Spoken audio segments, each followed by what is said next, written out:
Hurricane names have uneven standards of retirement.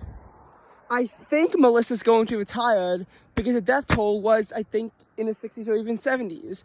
And the damage is going to be in the billions when it comes out. Possibly the worst hurricane in the history of Jamaica. And by Jamaica, I mean the island, not the neighborhood in Queens. So the neighborhood in Queens has certainly been hit by some hurricanes in the past, and Melissa did actually cause some fatal floods in New York City, or at least enhance moisture that caused fatal floods in New York City. But that's besides the point, though some New York City hurricanes might actually wind up being on here. The standards of retirement, I feel like, have gone up recently, and there's a lot of storms that weren't retired that I think really have a strong case to be. Now, obviously, some storms from long ago that I think should not have been retired and yet were. And I might mention some of those like double standards as we go deeper into the video.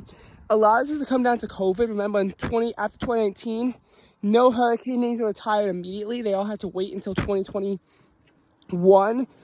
And I think that's where in 2018 we start to have our like skewed perception. Though there are some earlier storms that I might mention. But it's mostly after that, as you'll see in this video. Now, I don't think in 2025 any storm deserved retirement before Melissa, but obviously if Melissa's not retired, I'm going to be horrified by that because it absolutely should be. And when you look at some of the names in 2024 or in earlier years not retired, you'll see the impacts were in general less destructive than what happened here. Also, look, leaves. Okay, so as we go through our list, 2024, there was one name that I think deserved to be retired that wasn't, and it's Debbie. I was impressed they got Beryl and Milton retired because I was thinking there's a low-key chance that the death toll wouldn't be enough in those storms, even though the damage was absolutely insane, but they got that right. Obviously, Helene was obvious. I think Debbie also should have been retired. Debbie became the costliest hurricane in the history of Canada, causing billions of dollars in damage, and someone did die in Montreal. Not to mention, it also caused billions of dollars in the U.S., where the death toll was noticeably higher. The storm made landfall in the Carolinas and slowly trekked its way up the East Coast, bringing a lot of impact into the interior Appalachians,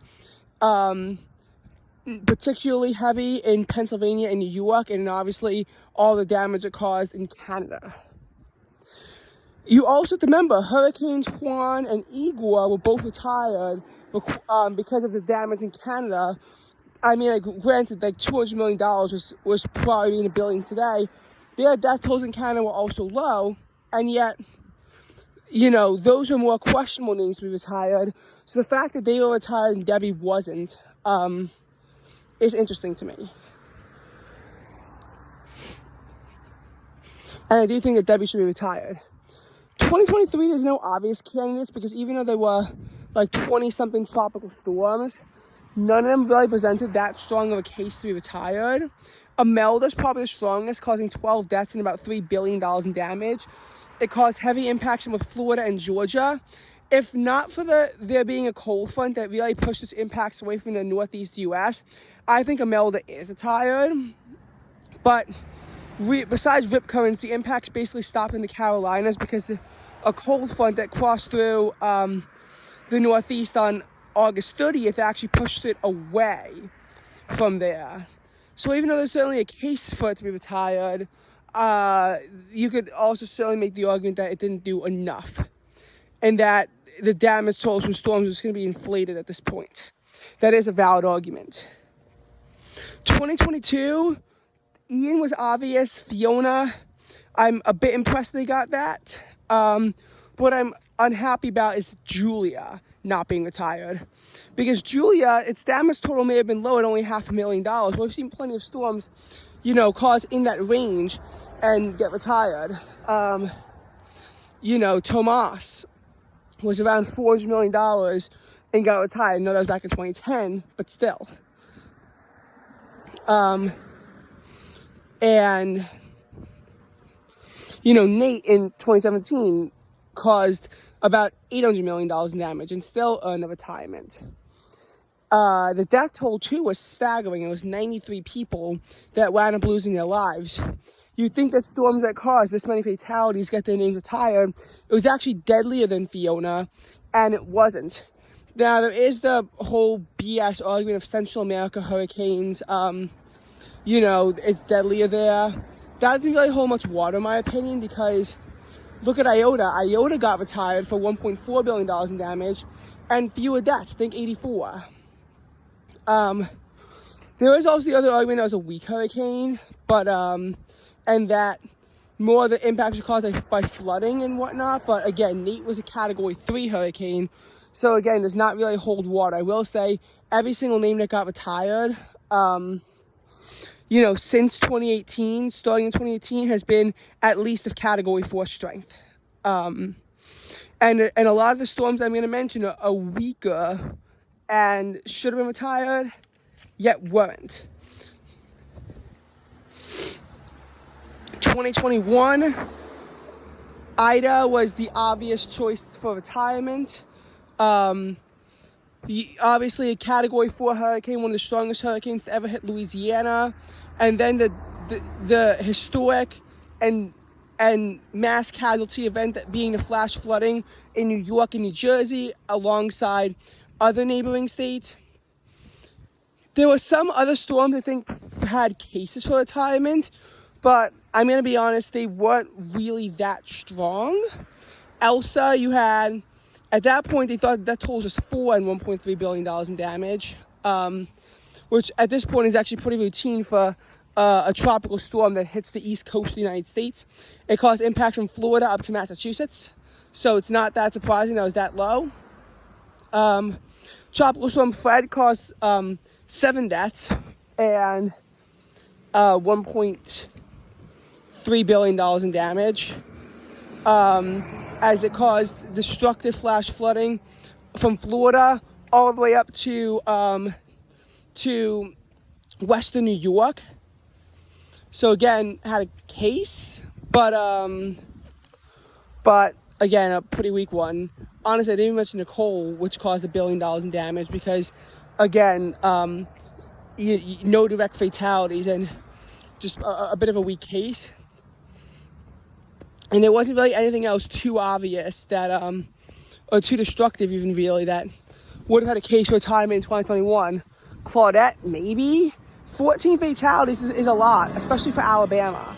But the damage total was, I think, $350 million.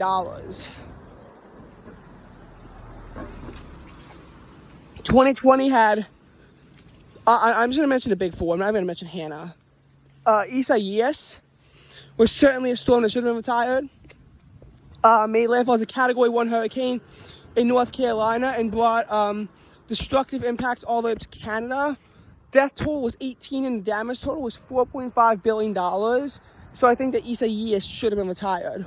Sally may have only caused 9 deaths, but I think a $7 billion death toll warrants retirement. A $7 billion damage total. And again, it was a Category 2 hurricane that caused historic flooding in Alabama and Florida. Hurricane Delta caused $4 billion in damage and 6 deaths as it made landfall as I think, a Category 2 storm in western Louisiana. And Zeta caused 9 deaths and $4.4 billion in damage.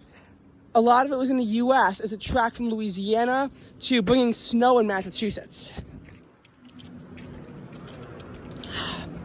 So that was a lot.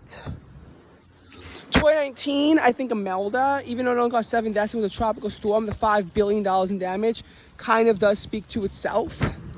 And this is sort of where we're at the end of the point where it's like, okay, too many storms are not being retired. I think at this point, you know, most of the storms that should be retired were retired. But there are still some exceptions I want to talk about. 2012, Isaac wasn't retired. I guess is the argument that it was overshadowed by Superstorm Sandy and, you know, the destruction, the mayhem that ensued from Sandy. Still, though, it did wind up causing $4 billion in damage in its own right, and its death toll was over 40. I get it was only a Category 1 storm, but it still should have been retired. In 2011, Tropical Storm Lee had a case, and Irene wasn't destructive enough to the extent where it really had the overpowering argument. Lee caused about $2.5 billion in damage and caused 18 deaths from the Gulf Coast all the way up to the interior of New York. So I really think that Lee had a very strong case to be retired. 2010, they didn't get $4 billion Hurricane Carl, and Tropical Storm Matthew caused 126 deaths, and they didn't get either of those, and yet they retired 2 storms that probably shouldn't have been retired, so that was odd, to say the least. Obviously, Matthew would be retired in 2016 as it wound up causing about $16 billion in damage and killing over 500 people, primarily in Haiti. So Matthew would eventually get its name retired. In 2008, we had some storms that probably should have been retired and weren't. Even though I can't exactly remember what they were. Huh. That's odd. That is very odd. I think Hannah's the most obvious case, just because it caused over 500 deaths in Haiti. Yeah. And yet Paloma causes 1 death and gets retired. Make that make sense. 2005, I think Emily's $1 billion in damage and 17 deaths gave it a strong case for retirement back in 2005. Although I get that you already have 5 names retired, so you're kind of asking for a lot at that point.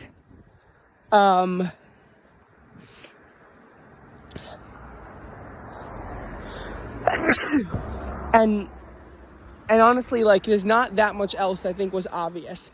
I think Alberto 1994, Gordon 1994, Brett 1993 were like the most obvious cases at this point.